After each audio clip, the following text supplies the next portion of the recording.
Don't cross Duck. Thomas had gone to the works to be mended, so the Fat Controller asked Duck to look after the branch line. Duck was delighted. It was a nice change, and he got along swimmingly with the coaches.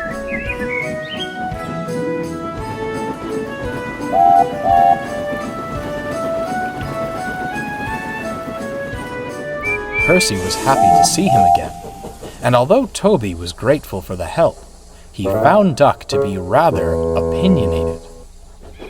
One morning, Toby was bringing trucks from the quarry.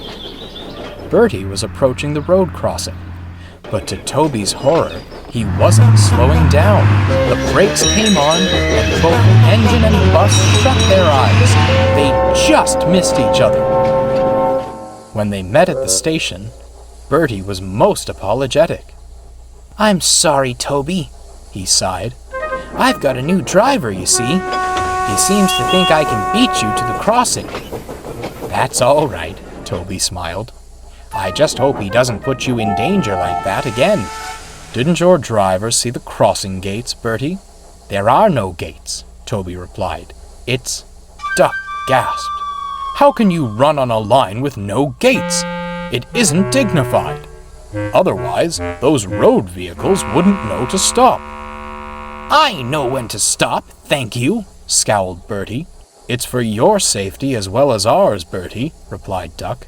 "Accidents cause problems for all of us. The Fat Controller needs to put up gates at once. You should have asked him to do so ages ago."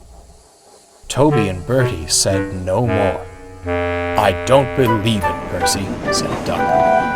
"I never thought Toby would be foolish enough to run on an unsafe line." "The line is safer because Toby runs on it," replied Percy. "His cow catchers and side plates work wonders. You needn't worry, Duck. If the Fat Controller thought gates were needed, he'd have put them up long ago." Duck was unconvinced. They were needed, in his opinion. Recently, one of the level crossings had been having issues with its gates. Sometimes they worked as intended. Others, they stuck, no matter how hard the signalman pulled the lever. There hadn't been any accidents, only headaches from the delays, and the engines took great care when they approached. Unfortunately, no one had warned Duck. The next morning, Duck was puffing happily along. The coaches sang quietly to each other, and Duck was pleased with himself. He passed a level crossing, its gates keeping traffic at bay. "Now that's the way," he thought, "just like a proper railway." At the troublesome crossing, the cars and trucks had passed safely through. A new signalman was on duty. He pulled the lever and went back to his coffee. He didn't notice the gates had stuck. Duck soon approached the gates, but he didn't worry. They'll open, he smiled. But they didn't. They're sure to open. They have to. Still, the gates stayed shut, and Duck was getting closer and closer. "Stop! Stop!" he cried. His brakes screeched and his whistle blew, but it was too late.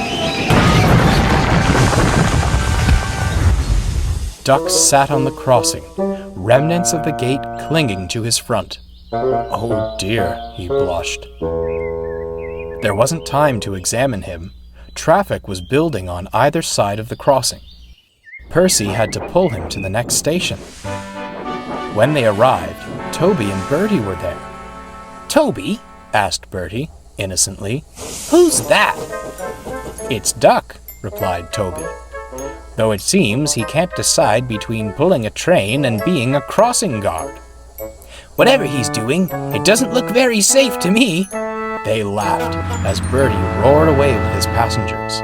Duck blushed once again and looked at his buffers, decorated by the broken gate. He wouldn't be making any remarks about safety for quite some time.